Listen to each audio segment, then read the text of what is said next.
Putin के आने से पहले ही दिल्ली में उतरी रूसी सेना। बंद कमरों में भारतीय जनरलों के साथ हुई कौन सी गुप्त बैठक?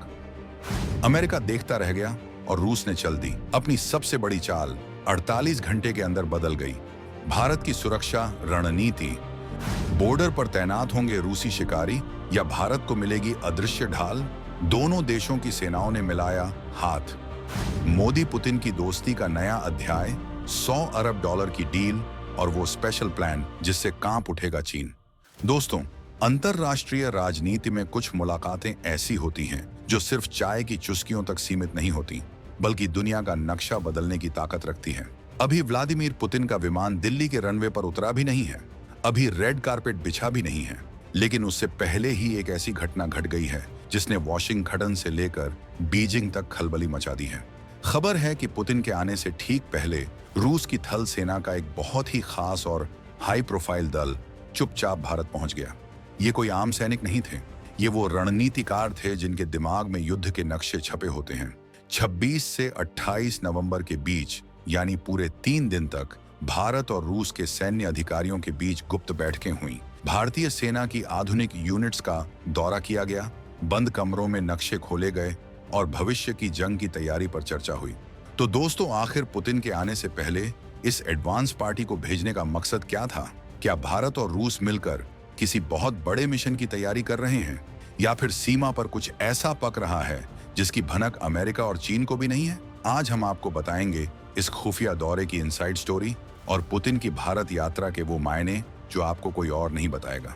तो बने रहिएगा वीडियो पर, और इस संबंध में आपके जो भी विचार हो कमेंट में लिखकर जरूर बताइएगा। पुतिन का 3 दिन का भारत दौरा और मोदी पुतिन का गुप्त एजेंडा। चलिए सबसे पहले इस दौरे की गंभीरता को समझते हैं। जब किसी देश का राष्ट्रपति दूसरे देश जाता है तो सुरक्षा अधिकारी पहले जाते हैं, ये आम बात है। लेकिन रूस ने सुरक्षा अधिकारी नहीं, बल्कि अपनी थल सेना के टॉप कमांडर्स को भेजा। 26, 27 और 28 नवंबर, इन 3 दिनों में दिल्ली और उसके आसपास के सैन्य ठिकानों पर जो हलचल हुई वो सामान्य नहीं थी। रूसी दल ने भारतीय सेना की उन यूनिट्स का दौरा किया जो सबसे आधुनिक और घातक मानी जाती हैं। उन्होंने हमारे इंटीग्रेटेड सिक्योरिटी सिस्टम को देखा, हमारे कमांड सेंटर्स की कार्यप्रणाली को समझा। सूत्रों की माने तो चर्चा का मुख्य केंद्र था मॉडर्न वॉरफेयर। आज युद्ध सिर्फ बंदूकों से नहीं, बल्कि टेक्नोलॉजी से लड़ा जाता है। रूस, जो इस वक्त यूक्रेन में एक लंबी लड़ाई लड़ रहा है, उसके पास युद्ध का ताजा अनुभव है। वो जानता है कि ड्रोन कैसे काम करते हैं, इलेक्ट्रॉनिक जैमिंग कैसे होती है। और भारत, जो 2 मोर्चों चीन और पाकिस्तान पर खतरे का सामना कर रहा है, उसे इस अनुभव की सख्त जरूरत है। दोनों पक्षों ने एक दूसरे के साथ वो जानकारियां साझा की जो आमतौर पर किसी को नहीं दी जाती। क्या भारत रूस से इलेक्ट्रॉनिक वॉरफेयर की कोई नई तकनीक लेने वाला है, या फिर रूस भारत के एंटी टेरर ग्रिड को और मजबूत करने आया था? ये सवाल अभी भी हवा में तैर रहे हैं। इस बैठक में सिर्फ बातें नहीं हुई, बल्कि भविष्य का रोड मैप तैयार किया गया।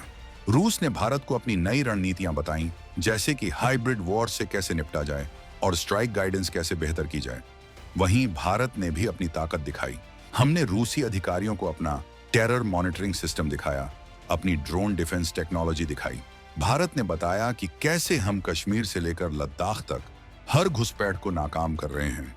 ये गिव एंड टेक का रिश्ता है।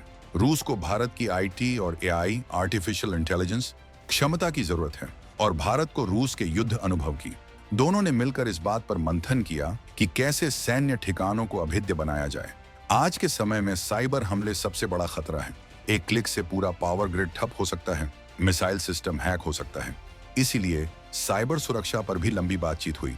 ये द्वारा साफ इशारा करता है कि 4 से 5 दिसंबर को जब पीएम मोदी और पुतिन मिलेंगे तो डिफेंस डील सिर्फ कागजों पर नहीं, बल्कि हकीकत में बहुत आगे बढ़ चुकी होगी।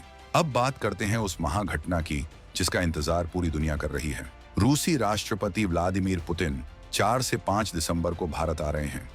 यूक्रेन युद्ध शुरू होने के बाद ये उनकी पहली भारत यात्रा होगी। सोचिए, जिस नेता को पश्चिमी देश अलग थलग करने की कोशिश कर रहे हैं, वो दुनिया के सबसे बड़े लोकतंत्र में अपने सबसे अच्छे दोस्त पीएम मोदी से मिलने आ रहा है।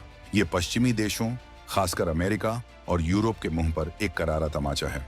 पुतिन ने खुद एक मंच पर कहा था, मैं भारत जाने का बेसब्री से इंतजार कर रहा हूं। मोदी मेरे बहुत अच्छे दोस्त हैं। ये शब्द सिर्फ कूटनीतिक शिष्टाचार नहीं है, ये उस भरोसे का प्रतीक है जो 70 सालों से कायम है। भारत और रूस का ये 23वां वार्षिक शिखर सम्मेलन होगा। दुनिया देख रही है कि भारत ने अमेरिका के दबाव के बावजूद रूस का साथ नहीं छोड़ा। हमने रूस से तेल खरीदा, हमने S-400 मिसाइल सिस्टम लिया और हमने संयुक्त राष्ट्र में रूस के खिलाफ वोटिंग से परहेज किया। ये दिखाता है कि भारत अपनी विदेश नीति वॉशिंगटन से नहीं बल्कि दिल्ली से चलाता है। भारत और रूस का रिश्ता सिर्फ खरीदार और बेचने वाले का नहीं है, हम पार्टनर हैं। भारत की 60% से ज्यादा रक्षा जरूरतें आज भी रूस पूरी करता है, लेकिन अब भारत बदल गया है। हम सिर्फ हथियार नहीं खरीदते, हम हथियार बनाते हैं। ब्रह्मोस मिसाइल इसका सबसे बड़ा उदाहरण है, जिसे भारत और रूस ने मिलकर बनाया है और आज वो दुनिया की सबसे तेज सुपरसोनिक क्रूज मिसाइल है। इस बार की बैठक में मेक इन इंडिया पर बहुत बड़ा जोर रहने वाला है। खबर है कि रूस भारत में अपनी कुछ डिफेंस फैक्ट्रियां शिफ्ट कर सकता है या भारत के साथ मिलकर नए हथियार बना सकता है। S-400 एयर डिफेंस सिस्टम की बाकी बची हुई रेजिमेंट्स की डिलीवरी पर भी मुहर लग सकती है।